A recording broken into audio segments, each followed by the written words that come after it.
Hello student, जय Shri Krishna.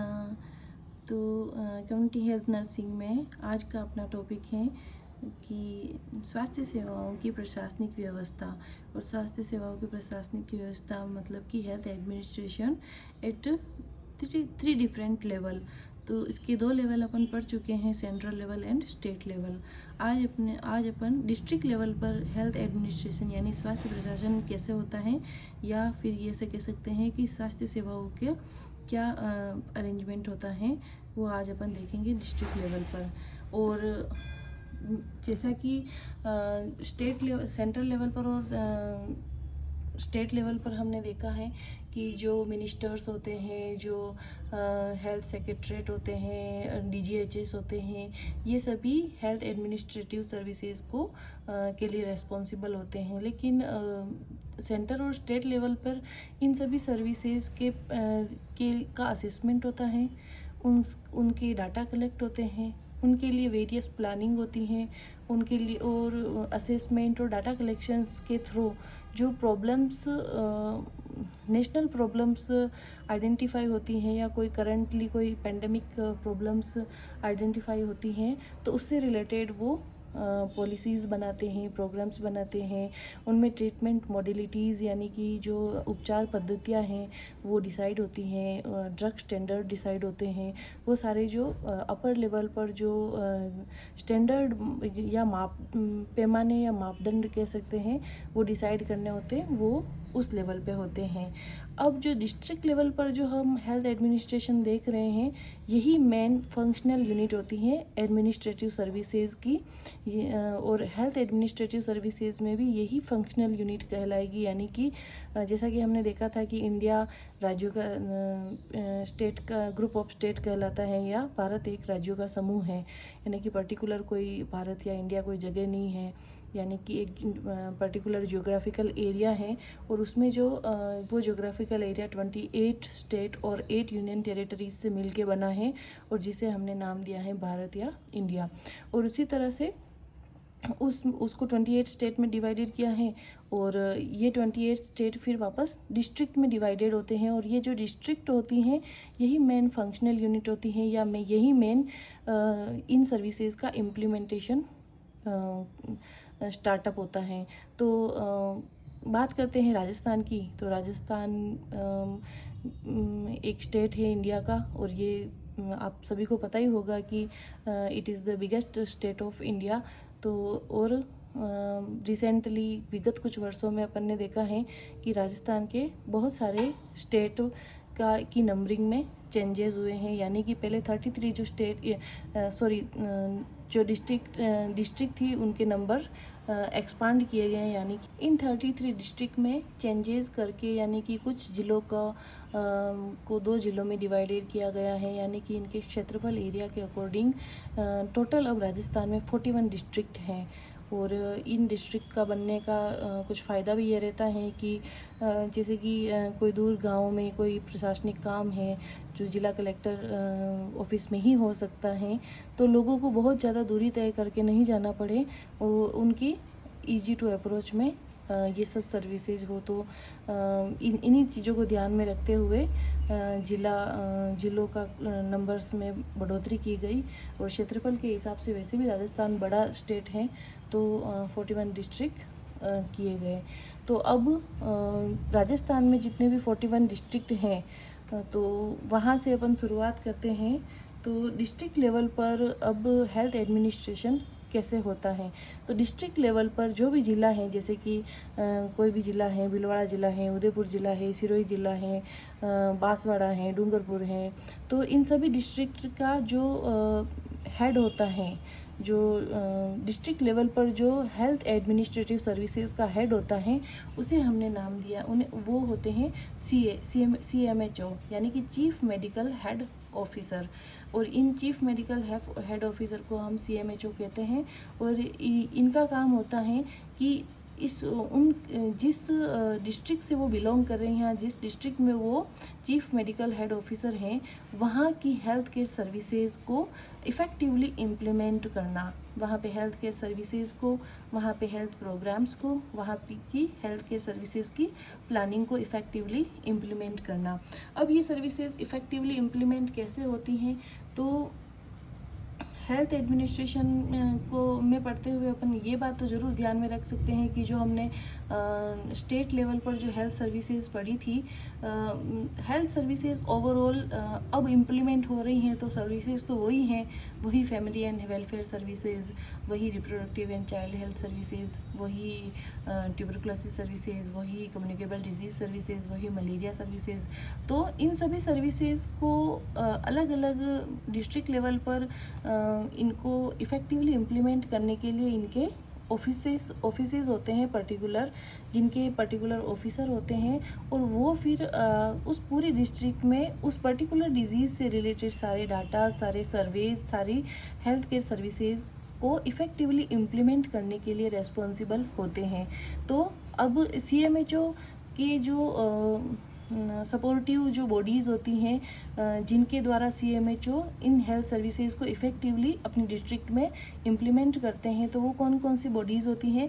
First होती हैं district and family welfare officer, second होता है district and TB officer. District and family welfare officer मुझे और डिटेल में बताने की ज़रूरत नहीं होगी कि आप अभी तक आप समझ गए होंगे कि वेलफेयर सर्विसेज, जो फैमिली वेलफेयर सर्विसेज है, यानी कि परिवार नियोजन से रिलेटेड जो भी सर्विसेज हैं, वो सभी इस पर्टिकुलर बॉडीज़ के द्वारा कंडक्ट होती हैं, और वो उस डिस्ट्रिक्ट लेवल पर उसकी उन सर्विसेज की इम्प्लीमेंटेशन के लिए रेस्पॉन्सिबल होते हैं।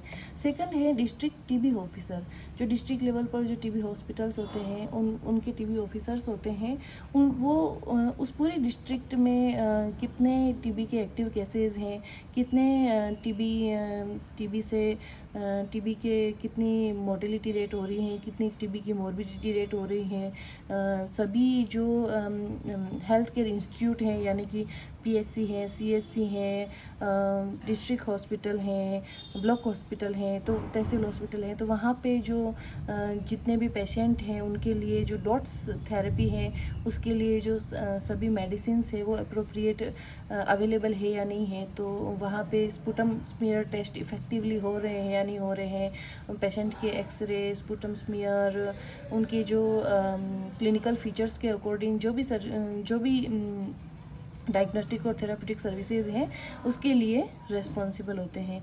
थर्ड है district malaria officer. District malaria officer उस डिस्ट्रिक्ट में कितने एक्टिव मलेरिया सर्विलेंस हैं, ये मलेरिया सर्विलेंस रेट किस सीजन्स में, किस मंथ में ज़्यादा होती है, उस मंथ में वो पर्टिकुलरली एंटी मलेरिया स्प्रेड करते हैं, सर्वे करते हैं, डोर टू डोर विजिट करते हैं, लोगों को अवेयर करते हैं कि मलेरिया के जो इंसेक्ट्स हैं या मच्छर हैं वो किन किन कंडीशंस में ज़्यादा पनपते हैं, तो लोगों को अवेयर करना, उसके लिए हेल्थ एजुकेशंस देना, और मलेरिया के पेशेंट को एंटी मलेरिया ट्रीटमेंट देना। नेक्स्ट है district reproductive and child health officer. तो district reproductive and child health officer जो नेशनल RCH प्रोग्राम से वो अपनी डिस्ट्रिक्ट में इफ़ेक्टिवली इम्प्लीमेंट करने के लिए रिस्पॉन्सिबल होता है। RCH प्रोग्राम हम पढ़ चुके हैं वैसे तो RCH प्रोग्राम में जो भी एंटीनेटल केयर है, ड्यूरिंग लेबर केयर है, पोस्ट नेटल केयर है, जो गवर्नमेंट की जो RCH प्रोग्राम से रिलेटेड गवर्नमेंट की जो वेरियस बेनिफिशियरी स्कीम्स हैं, वो सभी लोगों को मिल रही है या नहीं मिल रही हैं, सभी मदर्स इसकी बेनिफिशियरी हो रही हैं नहीं हो रही हैं, इससे रिलेटेड न्यूट्रिशनल एडवाइस वगैरह, तो इन सभी के को इफ़ेक्टिवली इम्प्लीमेंट करने के लिए ये district reproductive and child health officer responsible होता है। फिर होता है district leprosy officer. District leprosy officer अपने डिस्ट्रिक्ट में जितने भी लेप्रोसी के जो पेशेंट हैं, उनके डाटाज, उनके लिए सर्वे और उनके लिए मल्टी ड्रग थेरेपी प्रोवाइड करने के लिए रेस्पॉन्सिबल होते हैं। तो ये कुछ इम्पोर्टेंट स्पेसिफिक बॉडीज़ होती हैं जिसके द्वारा CMHO होते हैं, जो इफ़ेक्टिवली हेल्थ केयर सर्विसेज अपनी डिस्ट्रिक्ट में प्रोवाइड कर पाते हैं। फिर CMHO से डिस्ट्रिक्ट फिर कुछ ब्लॉक्स में डिवाइडेड होती हैं। ब्लॉक लेवल पर होते हैं BCMO, यानी ब्लॉक चीफ मेडिकल ऑफिसर। फिर ये ब्लॉक चीफ मेडिकल ऑफिसर के नीचे 3 डेप्यूटी चीफ मेडिकल ऑफिसर भी होते हैं, यानी कि 3 डेप्यूटी चीफ मेडिकल ऑफिसर, यानी कि डिस्ट्रिक्ट को 3 पार्ट में डिवाइडेड कर देते हैं। डिस्ट्रिक्ट को 3 पार्ट में डिवाइड करके इन 3 डेप्यूटी चीफ मेडिकल ऑफिसर को